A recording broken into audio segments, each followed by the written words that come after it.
amigos. Bienvenidos de nuevo.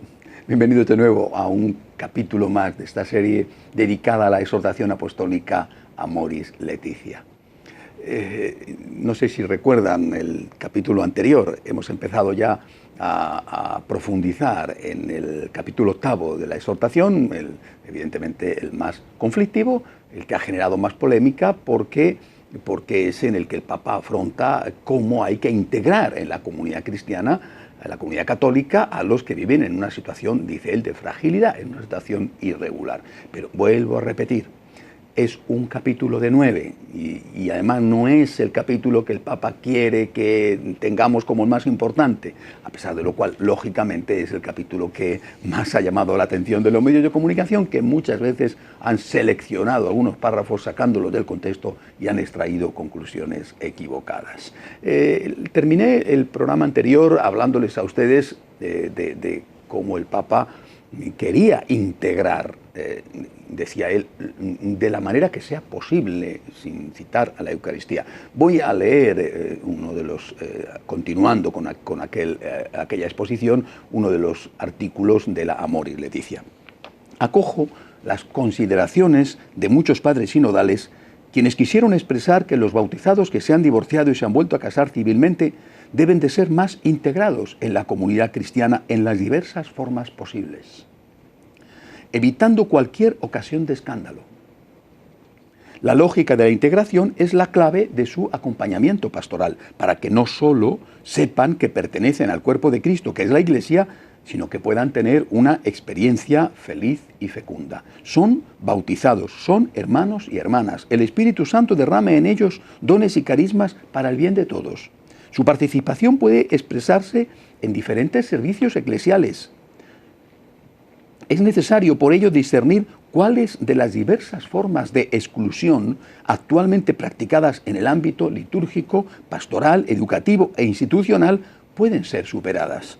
Ellos no solo no tienen que sentirse excomulgados, sino que pueden vivir y madurar como miembros vivos de la Iglesia, sintiéndola como una madre que les acoge siempre, los cuida con afecto y los anima en el camino de la vida y del Evangelio. Esta integración es también necesaria para el cuidado y la educación cristiana de sus hijos, que deben de ser considerados los más importantes. Bien, hasta aquí el texto. Hay que fijarse en que el Santo Padre no menciona la recepción a la Eucaristía, no lo dice. Pide que se les integre en las diversas formas posibles y no en las imposibles, como sería esa. Y añade que hay que evitar el escándalo, pues si eso se hiciera, si se les admitiera a la comunión, como se ha visto por la reacción de tantos, se haría un escándalo inevitable y muy grave. Por eso habla de la integración en diversos servicios eclesiales, por supuesto, Cáritas, por ejemplo, lectores en la misa, que la Iglesia estudie si alguna de las actuales prohibiciones tiene que ser levantada. Pero ni el Papa habla de la Eucaristía, ni eso podría ser levantado. Yo creo que en ese sentido tenemos que recordar que cuando el Papa dice que no deben de sentirse excomulgados, ya lo he dicho en otro de los programas, cuando el Papa dice esto, no lo dice como lo ha interpretado la gente de los medios de comunicación. Si no están excomulgados es que pueden comulgar. Está refiriéndose a la pena canónica. Es decir, la excomunión es una pena canónica que cae sobre determinadas personas, no sobre otras. Vamos a ver, tú faltas a misa el domingo, voluntariamente, podías ir y no has querido ir. Bien, faltas a misa el domingo, has cometido un pecado mortal, no puedes comulgar. Para comulgar tienes que confesarte previamente, vale. No puedes comulgar, pero eso no significa que estés excomulgado. Tú has cometido un aborto, entonces estás excomulgado. Es decir, la pena de excomunión es una pena canónica que cae sobre determinadas personas en casos muy concretos. Y cuando tú cometes un pecado mortal no puedes comulgar, pero eso no significa que estés excomulgado. Son cosas que pueden parecer iguales, pero que son totalmente distintas. Y si no se explican, realmente la confusión resulta inevitable. Bien. Seguimos con la exhortación. El Papa dice claramente que su objetivo no es con este documento modificar el Código de Derecho Canónico o modificar el Catecismo. Dice, por ejemplo, si se tiene en cuenta la innumerable diversidad de situaciones concretas, como las que hemos mencionado antes, puede comprenderse que no debía esperarse del sínodo o de esta exhortación una nueva normativa general de tipo canónico, aplicable a todos los casos. Solo cabe un nuevo aliento a un responsable discernimiento personal y pastoral de los casos particulares, que debería reconocer que, puesto que el grado de responsabilidad no es igual en todos los casos, las consecuencias o efectos de una norma no necesariamente deben de ser siempre las mismas. Los presbíteros tienen la tarea de acompañar a las personas interesadas en el camino del discernimiento de acuerdo a la enseñanza de la Iglesia y a las orientaciones del obispo. Vamos a ver, el Papa, no lo he leído, pero cita a Santo Tomás de Aquino. Cita a Santo Tomás de Aquino aludiendo a que efectivamente hay normas que no se deben aplicar cuando podría seguirse de la aplicación de esas normas unas consecuencias malas. Es verdad, esto lo dice Santo Tomás, pero no se dice todo. Es decir, Santo Tomás dice que esas normas que podrían no aplicarse cuando la consecuencia de la aplicación es mala, son las normas, dice Santo Tomás, son las normas llamadas positivas. Pero nunca pueden dejar de aplicarse las llamadas normas negativas. Es decir, cita Santo Tomás este ejemplo: tú tienes que devolver a una persona sus bienes. Esa persona es una norma positiva, tienes que hacer algo bueno, devolver a una persona sus bienes. Pero sabes que esa persona con esos bienes va a hacer el mal. Entonces, estás legitimado a no devolverle sus bienes. Esa es una norma positiva, tienes que hacer el bien, porque si haces el bien se va a producir un mal. Pero nunca, dice Santo Tomás, y lo explicita claramente, nunca pueden dejar de cumplirse las llamadas normas negativas, es decir, aquellas normas que las tienes que hacer porque si no tú estás cometiendo un mal, tú estás haciendo el mal. Esto no admite justificación ninguna y además explicita Santo Tomás que estas normas se aplican a los casos relacionados con el sexto mandamiento. Es decir, el Papa alienta el discernimiento y hay que hacerlo, porque efectivamente no todos los casos son iguales, pero este discernimiento debe hacerse de acuerdo con las enseñanzas de la Iglesia. Naturalmente las orientaciones del obispo, pero es que el obispo no es quien para ir contra las enseñanzas de la Iglesia, lo mismo que nadie es quien, ni el Papa, ni yo, ni el obispo, ni nadie puede ir contra las enseñanzas de Jesucristo. Yo creo que esto es obvio. Es decir, si esto no lo tenemos en cuenta, lo que vamos a hacer es poner el libre albedrío de cada uno por encima de esas enseñanzas de la Iglesia. Terminamos por caer en una moral de situación o en una moral de actitudes o en una moral laxista donde cada uno justifica su comportamiento en función de sus circunstancias o de sus conveniencias. En esta misma línea de argumentación, la exhortación dice que el objetivo es lograr una participación más plena en la vida de la Iglesia. No dice una participación plena, dice una participación más plena. Creo que las palabras que están elegidas convenientemente, una participación más plena, la más plena que sea posible. No significa la plena, es decir, la comunión eucarística.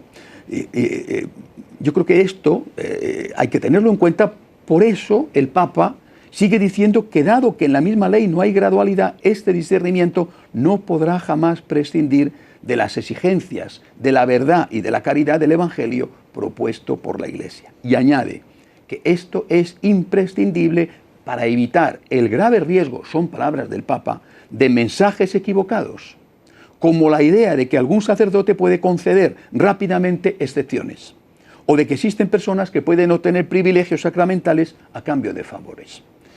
En el artículo siguiente se entra de lleno en la cuestión más espinosa y difícil de precisar, la de las circunstancias atenuantes que harían variar el juicio moral que merecen determinados comportamientos. La Iglesia, dice el Papa, posee una sólida reflexión acerca de los condicionamientos y circunstancias atenuantes. Por eso ya no es posible decir que todos los que se encuentran en alguna situación así llamada irregular viven en una situación de pecado mortal, privados de la gracia santificante. Los límites no tienen que ver solamente con un eventual desconocimiento de la norma. Un sujeto, aun conociendo bien la norma, puede tener una gran dificultad para comprender los valores inherentes a la norma o puede estar en condiciones concretas que no le permiten obrar de manera diferente y tomar otras decisiones sin una nueva culpa. Como bien expresaron los padres sinodales, puede haber factores que limitan la capacidad de decisión. Con respecto a estos condicionamientos, el catecismo de la Iglesia Católica se expresa de una manera contundente, y el Papa no ha cambiado el catecismo. La imputabilidad y la responsabilidad de una acción pueden quedar disminuidas e incluso suprimidas a causa de la ignorancia, la inadvertencia, la violencia, el temor, los hábitos, los afectos desordenados y otros factores psíquicos o sociales. En otro párrafo se refiere nuevamente a circunstancias que atenúan la responsabilidad moral y menciona con gran amplitud la inmadurez afectiva, la fuerza de los hábitos contraídos, el estado de angustia u otros factores psíquicos o sociales. Por esta razón, un juicio negativo, sigue diciendo el Papa, por esta razón, un juicio negativo sobre una situación objetiva no implica un juicio sobre la imputabilidad o la culpabilidad de la persona involucrada. En el contexto de estas convicciones considero muy adecuado lo que quisieron sostener muchos padres sinodales. En determinadas circunstancias, las personas encuentran grandes dificultades para actuar en modo diverso.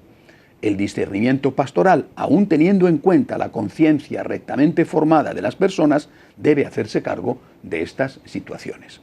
Según esto, no se trataría de que por misericordia una persona pueda comulgar viviendo en una situación irregular, un divorciado vuelto a casar o una pareja que convive sin casarse, sino que, debido a sus circunstancias, aunque objetivamente esa persona esté en una situación de pecado, subjetivamente no estaría en pecado y por lo tanto estaría en gracia de Dios, con lo cual podría comulgar.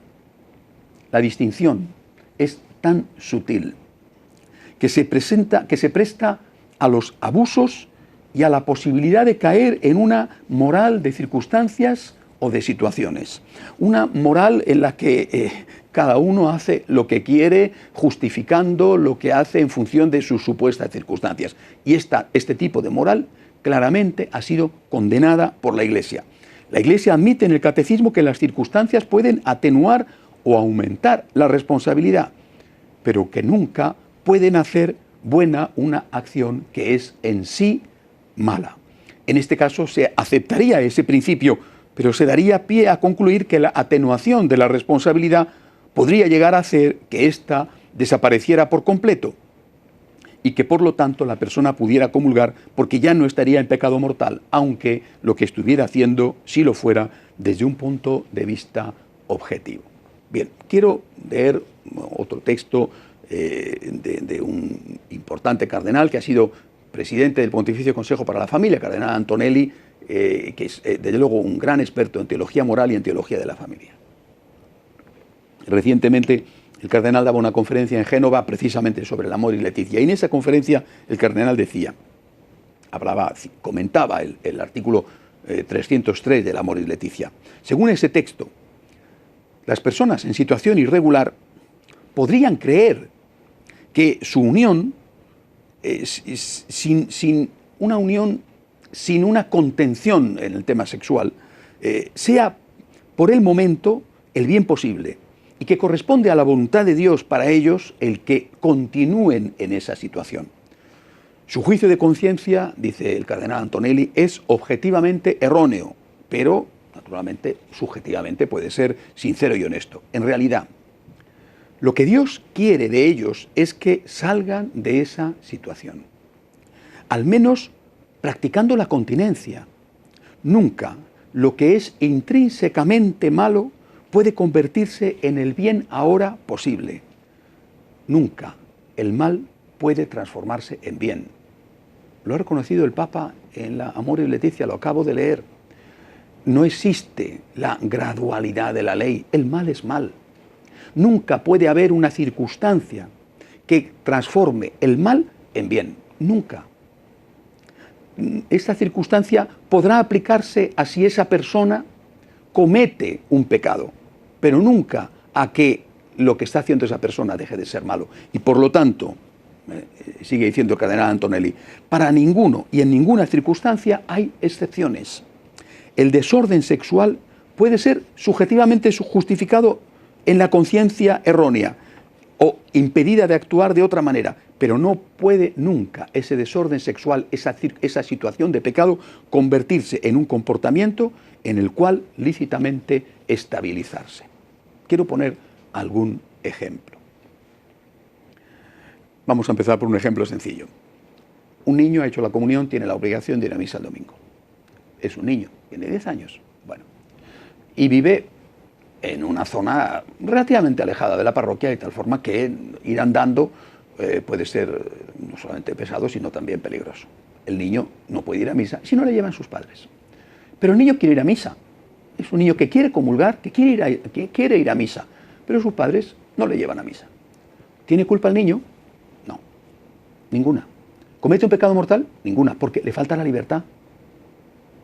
No tiene libertad para elegir. Es decir, el niño está en una situación de pecado, pero no comete pecado. Pongamos otro ejemplo.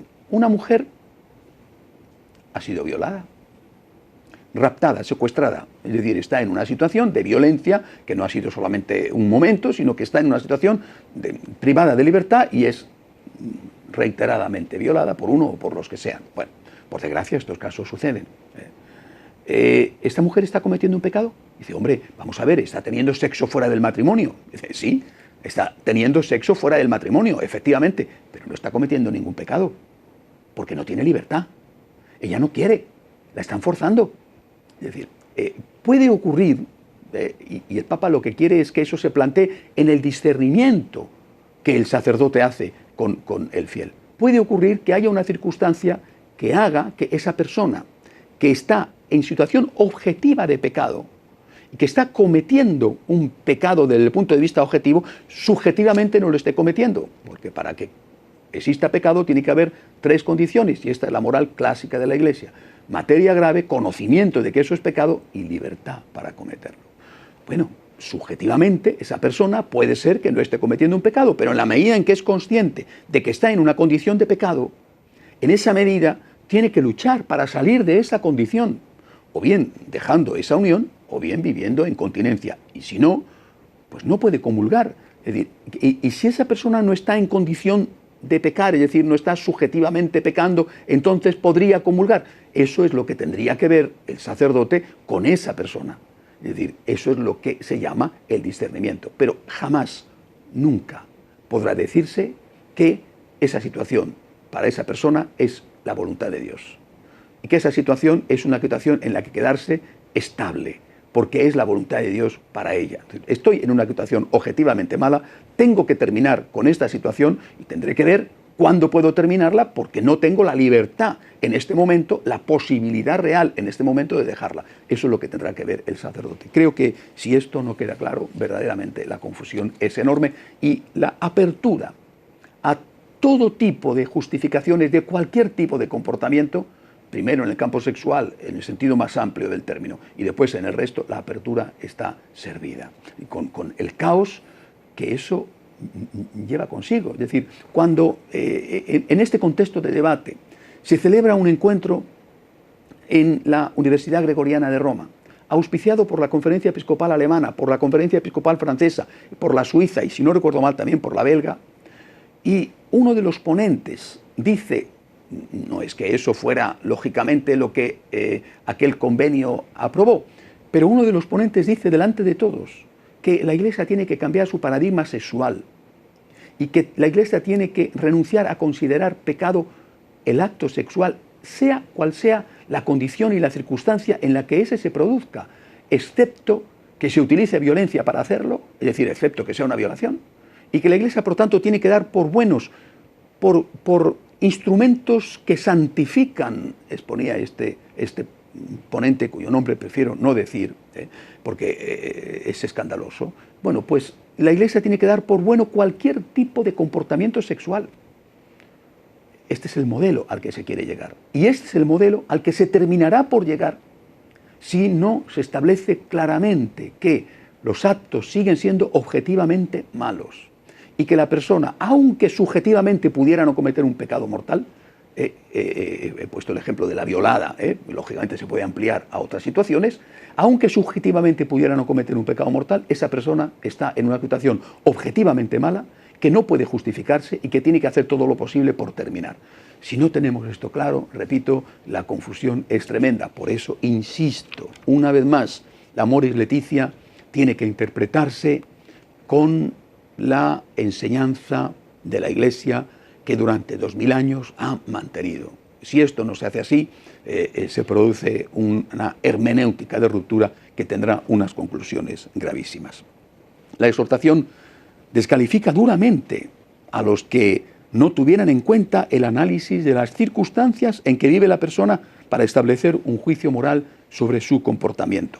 Es mezquino, dice el Papa, detenerse solo a considerar si el obrar de una persona responde o no a una ley o norma moral, porque eso no basta para discernir y asegurar una plena fidelidad a Dios en la existencia concreta de un ser humano. Es verdad que las normas generales presentan un bien que nunca se debe desatender ni descuidar, pero en su formulación no pueden abarcar absolutamente todas las situaciones particulares. Al mismo tiempo hay que decir que precisamente por esa razón, aquello que forma parte de un discernimiento práctico ante una situación particular no puede ser elevado a la categoría de norma. Hay que discernir viendo el caso concreto, pero nunca se podrá cambiar la moralidad de la ley. No es posible la gradualidad de la ley. La verdad es verdad, la mentira es mentira, el mal es mal y el bien es bien. Y la persona que se encuentra en una situación objetivamente de pecado, habrá que ver si en su caso concreto, casos muy particulares, casos muy aislados y casos muy minoritarios, pues en su caso concreto podrá darse el caso de que esa persona subjetivamente no está cometiendo un pecado, pero esa es una situación de pecado y ella tiene que salir de ella. Y dice el Papa, nunca esa situación específica, particular que se discierne, nunca podrá convertirse en una norma moral. De una excepción jamás pueden derivarse normas y jamás pueden derivarse leyes. La excepción confirma la ley, no la desautoriza. Por ello, dice el Papa, un pastor no puede sentirse satisfecho solo aplicando leyes morales a quienes viven en situaciones irregulares, como si fueran piedras que se lanzan sobre la vida de las personas. Personalmente no lo he hecho nunca y creo que jamás lo han hecho la inmensa mayoría de los sacerdotes. Habrá alguno por ahí que sí que lo haya hecho, pero no creo que los sacerdotes, la inmensa mayoría por lo menos, nos hayamos convertido en personas que nos encanta tirar piedras. Nos duele, hablo de mí, y estoy seguro de que hablo en nombre de todos los sacerdotes, de la inmensa mayoría, nos duele tener que decir a una persona no puedes comulgar, no nos agrada, es un sufrimiento para nosotros. No hay derecho a que nos digan que somos unas personas duras de corazón cuando estamos sufriendo, y a veces en carne propia, a veces en la propia familia, o en amigos muy queridos, cuando estamos diciendo esto tú no lo puedes hacer. Lo siento, pero no puedes comulgar. Y no te lo digo porque quiero fastidiarte, no te lo digo porque me resulta indiferente, te lo digo porque viendo tu caso concreto y teniendo en cuenta la fidelidad que hay que tener con la ley, tengo que decirte, lo siento mucho, que no puedes comulgar. Es el caso, sigue diciendo el Papa, de los corazones cerrados, que suelen esconderse aún detrás de las enseñanzas de la Iglesia, para sentarse en la cátedra de Moisés y juzgar a veces con superioridad y superficialidad los casos difíciles y las familias heridas. Vuelvo a repetir, creo que la inmensa mayoría de los sacerdotes que luchamos por ser fieles a las enseñanzas de la Iglesia y por enseñarlas fielmente y por ser fieles al magisterio de, por ejemplo, San Juan Pablo II, la inmensa mayoría de los sacerdotes que hacemos esto no nos vemos representados en estas palabras. No somos personas que tiran piedras y que disfrutan de tirarlas. El documento vuelve a retomar este punto más adelante. A causa de los condicionamientos o factores atenuantes, es posible que en medio de una situación objetiva de pecado, que no sea subjetivamente culpable o que no lo sea de modo pleno, se pueda vivir en gracia de Dios, se pueda amar y también se pueda crecer en la vida de la gracia y la caridad, recibiendo por ello la ayuda de la Iglesia. Justo aquí se introduce a pie de página la nota 351, la más polémica, que es el único texto en el documento donde se habla explícitamente de los sacramentos, aunque no se menciona a la Eucaristía. En ciertos casos podría ser también la ayuda de los sacramentos, esta ayuda que se les podría dar a estas personas. Por eso a los sacerdotes les recuerdo que el confesionario no debe ser una sala de torturas, sino el lugar de la misericordia del Señor, Igualmente destaco que la Eucaristía no es un premio para los perfectos, sino un generoso remedio y un alimento para los débiles. Hay que decir que cuando el Papa fue preguntado sobre esta nota en su regreso de la isla de Lesbos, quitó importancia a la misma diciendo que no sería muy importante lo que se decía en ella cuando estaba en una nota marginal. Una vez más, ante la falta de precisión, porque no se habla de la comunión, se habla genéricamente de los sacramentos. Ante la falta de precisión hay que interpretar lo que dice el documento en fidelidad a la doctrina precedente, puesto que el texto no afirma explícitamente que se pueda acceder a la Eucaristía. ¿Ha habido sacerdotes que han transformado el confesionario en una sala de torturas? Seguramente sí, más en el pasado. La inmensa mayoría de nosotros no lo hemos hecho nunca, se lo aseguro, no lo hemos hecho nunca. Personalmente jamás he regañado. Si he tenido que decir que una cosa está mal, es una cosa está mal. ¿Cómo voy a decir otra cosa? Pero la mayoría de nosotros no hemos hecho nunca del sacramento de la confesión una sala de torturas. Al contrario, sufrimos con el que sufre. Sufrimos con el que sufre y sufrimos al tener que decir determinadas cosas, pero sabemos que es nuestra obligación y que es nuestro amor a Cristo, nuestro amor a la verdad y nuestro amor a esa persona lo que nos lleva a decirlo. Seguiremos meditando sobre esto la semana que viene. No hemos terminado de replantear la Amoris Laetitia y acoger todas las maravillosas enseñanzas que el Papa en ella nos presenta. Hasta la semana que viene, si Dios quiere.